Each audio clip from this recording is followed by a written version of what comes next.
Ok ladies, j'espère que vous passez une excellente semaine. De mon côté ça va très bien. En tout cas aujourd'hui on se retrouve pour un nouveau sujet sur Je design une nouvelle marque. Et là on va partir directement sur le piment.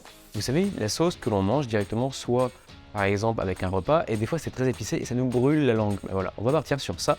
Et aujourd'hui le nom de la marque c'est Feu Follet.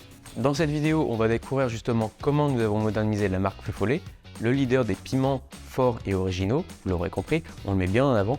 En tout cas, on va vous montrer justement comment nous avons revisité le logo, donné un nouvel aspect à leur emballage et revu également la stratégie de communication. Nous vous expliquerons aussi notre processus créatif pour concevoir un design qui reflète l'essence de la marque et surtout comment attirer l'attention des consommateurs. Nous vous présenterons également les nouveaux produits que nous avons ajoutés pour répondre aux besoins de notre client. En tout cas, si vous êtes curieux de savoir comment nous avons rafraîchi la marque Feu Follet, ne manquez pas cette vidéo. Prenez-vous un café, un thé, posez-vous devant la vidéo, n'hésitez pas à vous abonner à la chaîne YouTube, elle va durer à peu près une dizaine de minutes et on se retrouve juste après le générique. A tout de suite.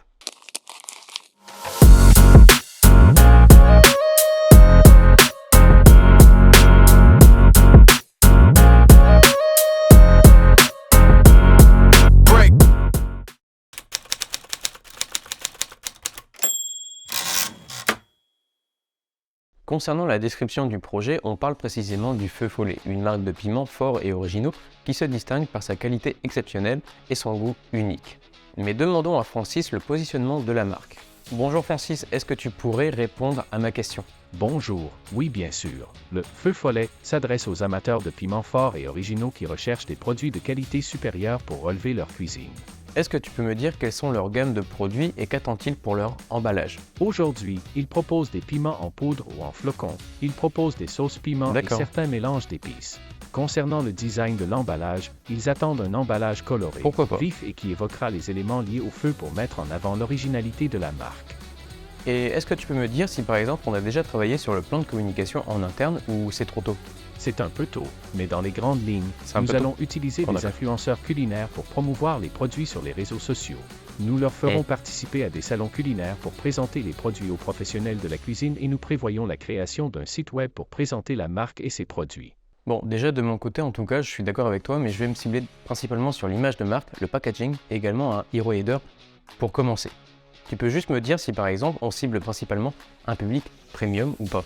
Non, pour le moment nous ciblons les consommateurs qui cherchent des produits originaux pour relever leur cuisine, les professionnels de la cuisine, restaurants, traiteurs, etc.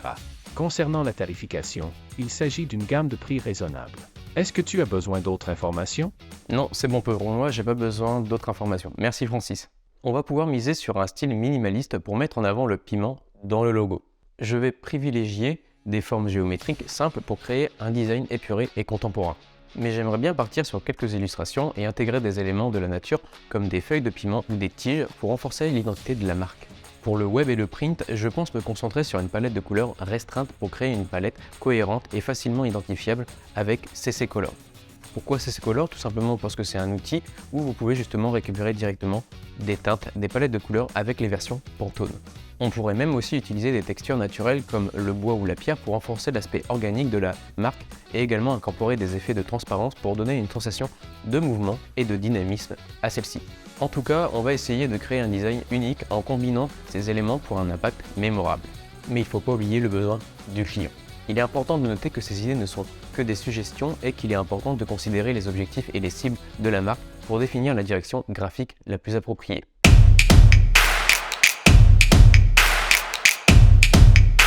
Généralement, je fais toujours une petite vidéo pour montrer justement l'évolution du projet. Mais aujourd'hui, je n'ai pas eu le temps, j'ai eu un petit problème de débit et je peux simplement montrer les planches finales ou pourquoi pas montrer également l'évolution du projet avec son dossier. Donc là, par exemple, on part principalement sur le Feu Follet qui est une marque de sauce piquante. Mais avant tout, le Feu Follet est une lueur surnaturelle qui apparaît généralement dans l'obscurité. Les gens ont souvent associé les feux follets à des esprits ou à des fantômes, mais principalement, ils sont causés par des gaz naturels qui s'échappent du sol et s'enflamment en entrant en contact avec l'air.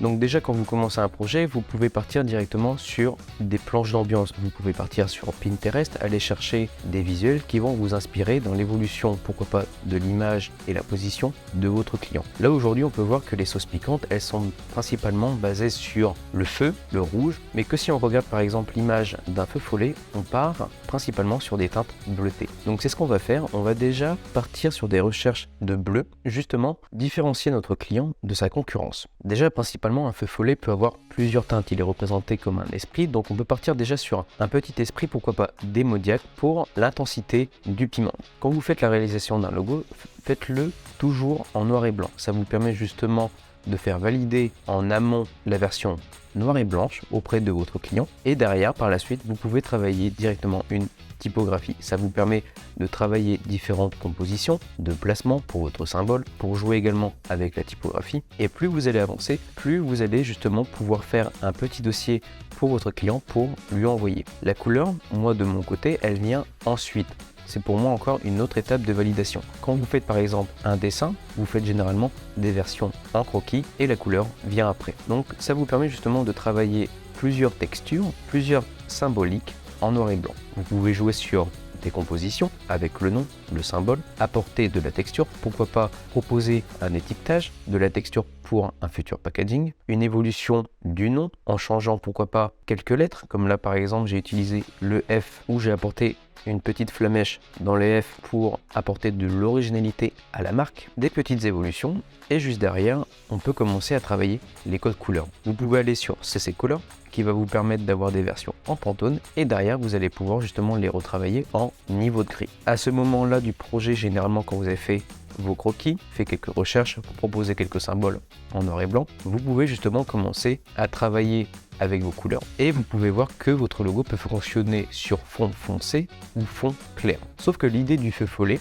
au niveau de la petite flamèche et également du visage démoniaque, je la trouvais un peu simpliste parce que justement on jouait sur le côté illustration, on jouait sur la symbolique d'un piment assez fort, mais derrière on ne retrouvait pas forcément l'élément du produit. C'est pourquoi en fait il y a eu un petit changement, un petit tournant dans l'évolution du symbole, et derrière on peut se retrouver avec pourquoi pas un nouveau symbole qui permet d'avoir en tant qu'image principale un feu follet, c'est-à-dire un petit esprit démoniaque, mais où derrière, dedans, on peut retrouver par exemple au niveau des yeux deux piments qui peut représenter le produit. Au niveau de la composition, on peut retrouver justement la petite amélioration qu'on avait fait sur la typographie, jouer sur la disposition des blocs, voir également si le logo peut être évolué avec pourquoi pas des dégradés. Selon les supports de communication, votre symbole ou votre typo peut évoluer, voir également comment il peut fonctionner sur des fonds, ou voir également comment il peut fonctionner en termes de composition. Et on peut voir que pour l'instant au niveau de l'étiquetage ou même au niveau des couleurs ou du symbole, tout peut fonctionner. Derrière vous pouvez jouer avec la typographie, les produits. Derrière je suis parti directement sur quelques mock-ups qui m'ont permis d'avoir déjà des produits pré-maquettés où en fait j'ai pu intégrer mon étiquetage, mon bouchon et également pourquoi pas un élément de fermeture sur le bouchon. Ensuite vous pouvez travailler sur vos visuels, si par exemple vous avez des campagnes de publicitaires, si par exemple vous avez des flyers ou des roll-ups à mettre en place, et derrière une fois que vous avez fait justement la déclinaison de certains éléments visuels, vous pouvez les reporter pourquoi pas sur un site vitrine. Donc là par exemple au lieu de partir sur un site complet, sur une boutique, je suis parti directement sur un hero header. C'est quoi un hero header? Donc il faut comprendre que déjà le hero header vous permet de le proposer pourquoi pas à votre client, de faire un pré-maquettage très vite de la première vue quand votre client ira sur son site internet. Là principalement on va partir sur une arborescence assez simple avec pourquoi pas 6 pages avec à propos de nous, les produits, les recettes, les conseils d'utilisation, l'avis client et également la partie contact. On peut trouver pourquoi pas un bouton de localisation pour la boutique, la partie panier et connexion, et avec la première vue quand on se connecte sur le site. Avec un premier message, bienvenue sur notre site épicé, la gamme des produits, avec pourquoi pas un bon de réduction pour promouvoir le produit et faire un achat au clic, donner un mini descriptif de la marque et pour dire ce qu'est le feu follet, en savoir plus, pourquoi pas une vidéo promotionnelle, et en dessous on peut retrouver par exemple les ingrédients principaux qu'on peut retrouver dans les sauces pimentées avec leur descriptif et leur achat à l'unité.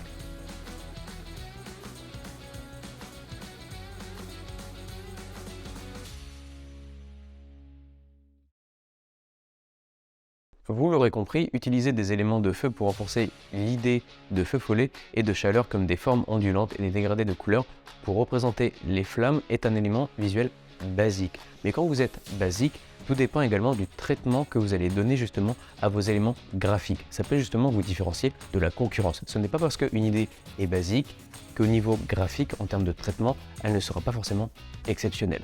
Et c'est là où on va jouer. On va justement partir sur une idée basique et apporter de la plus-value. En tout cas, nous espérons que vous avez apprécié cet aperçu de notre processus de redesign de la marque Feu Follet.